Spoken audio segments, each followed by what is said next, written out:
Pero, ¿qué les parece? Igual, si brincamos a algo que sí me gustaría que platicáramos acerca de la iconoclastía o de los íconos, ¿verdad? Que es un tema muy, muy interesante. Dice Calvino, citándolo a él, por tanto es evidente que cualquier estatua esculpida o cuadro pintado para representar a Dios le es totalmente desagradable y un insulto a su majestad.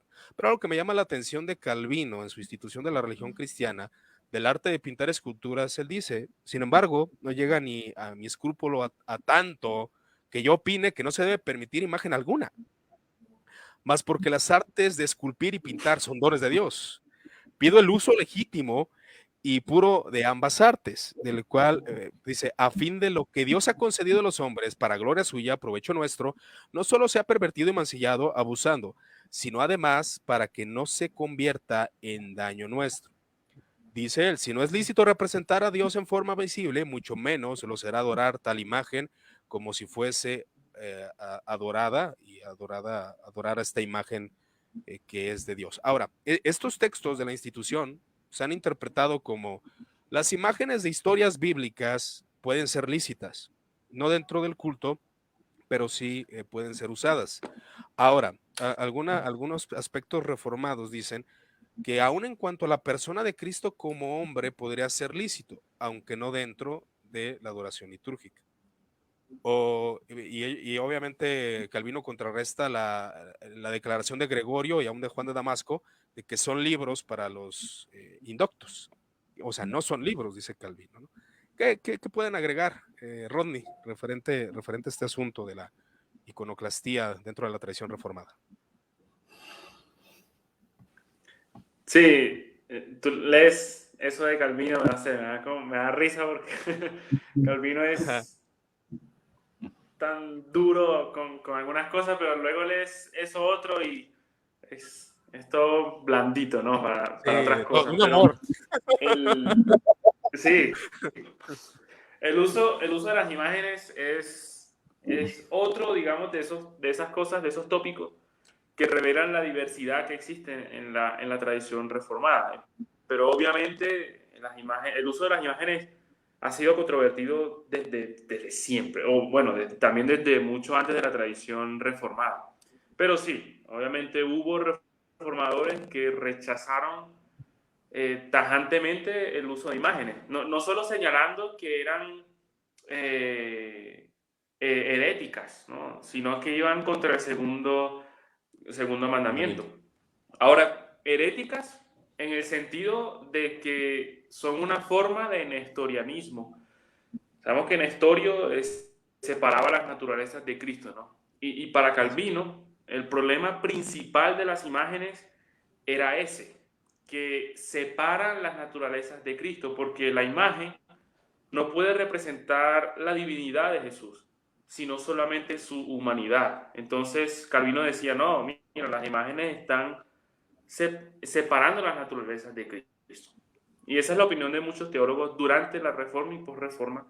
Y es la opinión de, por ejemplo, Zacarías Ursino también, que obviamente es uno de los teólogos que recoge muchísimas opiniones de Calvino. Y de hecho, el Catecismo de Westminster no solo prohíbe las imágenes, sino que prohíbe imaginarse a Jesús en la mente.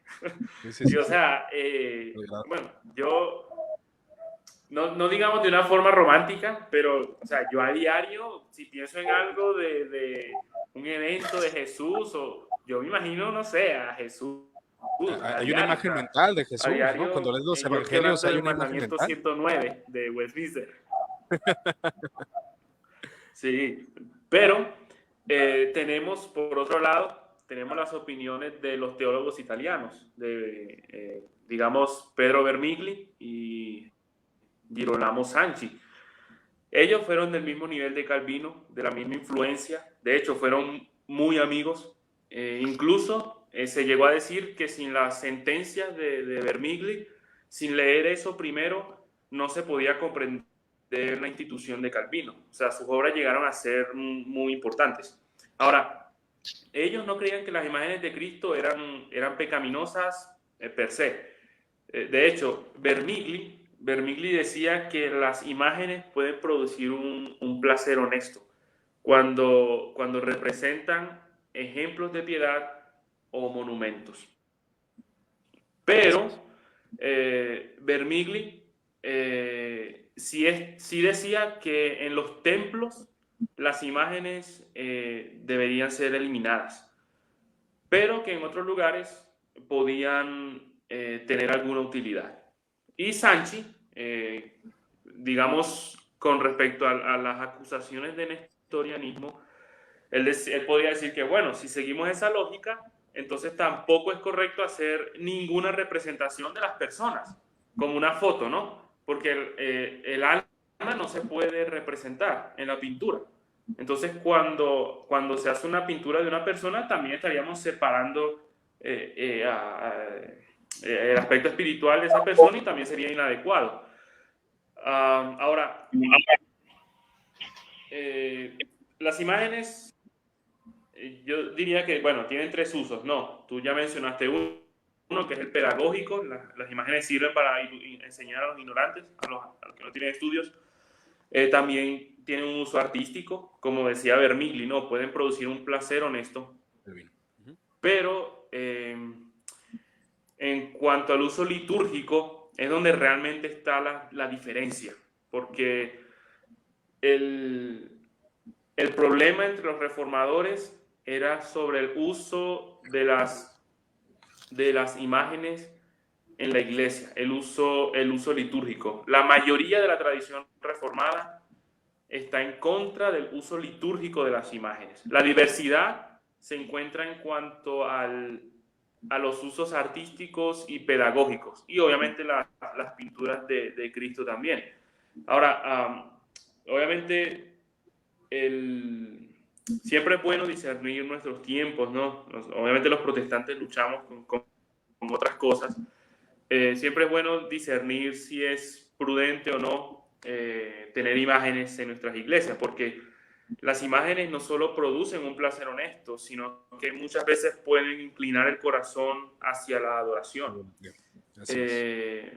Lo digo porque, no sé, si vemos el templo de Salomón, vemos de todo, ¿no? Imágenes y representaciones, esculturas. Salomón era high church. Hay muchas imágenes en el templo. Ahora, un ejemplo en el Antiguo Testamento de esto, por ejemplo, tenemos la serpiente de bronce, pero la serpiente de bronce luego fue ordenado que se destruyera porque la gente estaba adorándolo. Entonces, es un asunto de prudencia también. Zwinglio, por ejemplo, fue muy flexible con el uso de imágenes en los vidrios, los vitrales, porque nadie adoraba esas imágenes allí. Entonces, Zwinglio decía, si nadie está adorando los vitrales, ¿por qué vamos a quitar eso? No tiene sentido. Y tenemos a Lutero, que es otra cosa. Lutero dice que Lutero dice que sacar las imágenes de la iglesia sería una idolatría mayor, porque obligaría a la conciencia de los hombres a pensar que lo que es correcto está prohibido. Sí, entonces tenemos realmente muchas diferencias. Sí, hay muchas diferencias, por eso entrar a este punto. Ahora, algo que están de acuerdo es en el uso litúrgico. Obviamente los reformadores no quisieron poner dentro del uso litúrgico, pero había ciertos niveles en que las imágenes podían ser usadas, ¿verdad? JR, ¿qué tal? Bueno, como punto, por ejemplo, hablando un poquito de los anglicanos como tal, pues sí manejan dos categorías, ¿verdad? Por ejemplo, en la iglesia baja, que tiene una tendencia un poquito más calvinista. Obviamente el uso de imágenes no es tan extendido, pero en la iglesia alta sí las usan, o sea, y no dejan de ser protestantes, ¿no? en cierta manera, ¿no? Entonces, creo que ahí el punto es diferente, pero otra cosa que quisiera comentar, y yo creo que iba a decir, pues, Por ejemplo, la que dice la confesión que no debes de imaginarte, digo, ay, que ¿cómo voy a sacar la pasión de Cristo? Ah? Ya es que uno la ha visto y está difícil que se le quiera. Sí, pues, ¿cómo te la sacas Sí. de la mente? La confesión de Westminster dice textualmente: sin embargo, la forma aceptable de adorar al Dios verdadero está instituida por él mismo y de esta manera limitada a su propia voluntad revelada, que no debe ser adorado según las imaginaciones e invenciones de los hombres o según las sugerencias de Satanás, bajo ninguna representación visible o en alguna forma que no esté prescrita en la Biblia, ¿no? Ahí donde vemos el enfoque puritano.